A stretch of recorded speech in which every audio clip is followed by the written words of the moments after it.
Welcome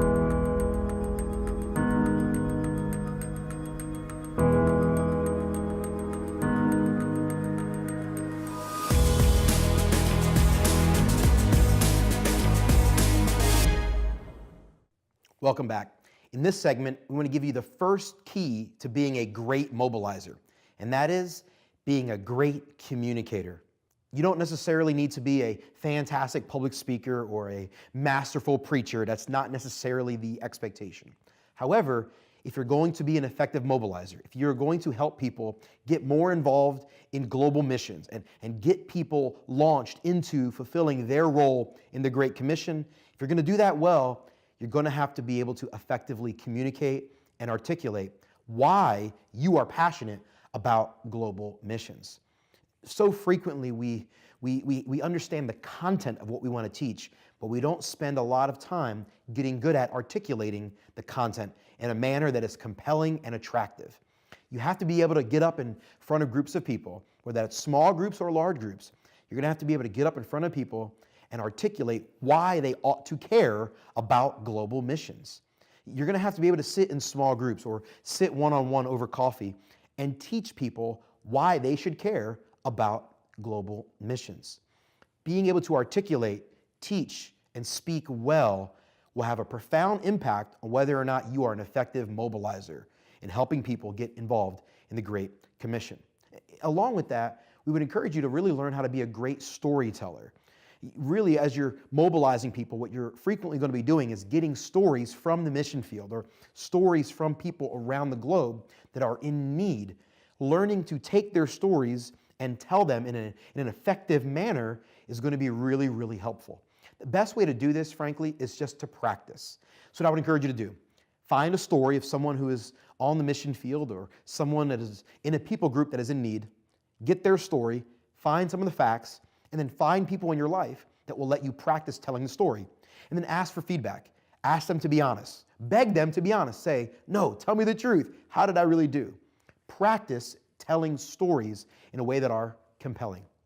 Ask people who know you well, what are the things that I do that when I talk maybe cause you to get a little bit bored?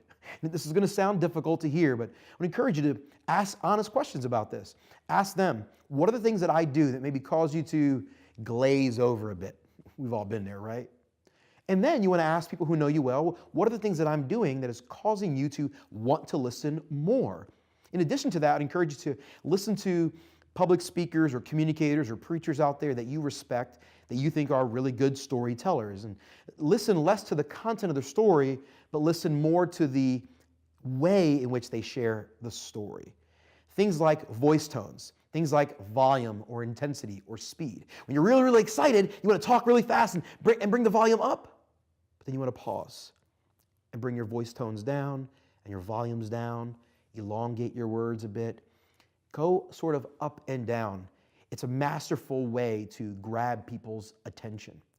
If you can't communicate, if you don't have quality content, you don't know how to present it in a way that is compelling and attractive, people are not going to want to listen to you, and you're not going to be a very effective mobilizer. Again, I recognize that may sound very direct and very harsh. We don't mean it to be. We simply want you to know that if you're going to be an effective mobilizer, a big part of that is being an effective communicator and an effective storyteller. Before we close out this segment, I want to give you two examples from world history, particularly in the 20th century, two men that used communication in powerful ways. These two men are Dr. Martin Luther King and Adolf Hitler. Now, if you're familiar with history even a little bit, you are very familiar with both of these two men.